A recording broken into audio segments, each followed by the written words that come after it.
She thought he was just a janitor, until the private jet landed. She called him Mop Man. Every morning, 6:45 sharp, he was already buffing the marble floors in the lobby of her office tower. Quiet, headphones in, wore the same gray jumpsuit every day. No name tag, no badge, just keys on his belt and a limp in his left leg. Madison worked upstairs, senior account executive at a luxury branding firm. Ivy League, nails always done, engaged to a plastic surgeon named Drew. She used to laugh with her coworkers whenever the janitor passed by, called him industrial decor. Then one Friday morning, she tripped, right in front of him. Papers everywhere. Phone cracked. He knelt down, helped her up, said nothing, just handed her the papers. She barely looked at him, just muttered, thanks, and walked off. That should have been the end. But that afternoon, she saw him again. Not cleaning this time. He was sitting in the lobby, still in his jumpsuit, but talking to the building manager. No mop, no cart, just waiting, calm, watching. She told her friend later. Creepy, right?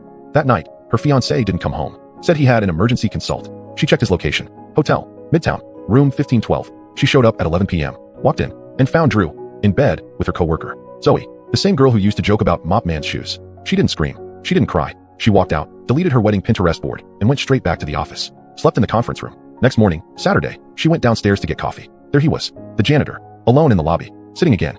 He looked up and said, "You okay?"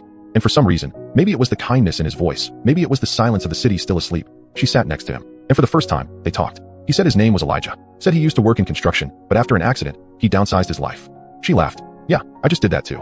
He smiled, then checked his watch. "Come with me," he said. And somehow she did. He led her out back, through the alley behind the building. A black SUV was waiting. A driver opened the door for him. She froze. "Wait, what is this?" He just said, "You'll see." They drove 18 minutes to Teterboro, to a hangar. Inside, a sleek, white Gulfstream G700. She blinked. "Who are you?" He said. "I'm Elijah Ford. My family owns this building, and 7 others. I work janitorial shifts when I want to meet the people who think they're better than me." The jet door opened. "I was supposed to fly solo this weekend, but I think you could use a break." She didn't move. He added, "There's caviar on board. Or Waffle House. I'm not picky." And she laughed. Hard. For the first time in days. So she stepped onto the plane. And as the engines roared to life, her phone buzzed. A text from Drew. "I made a mistake. Can we talk?"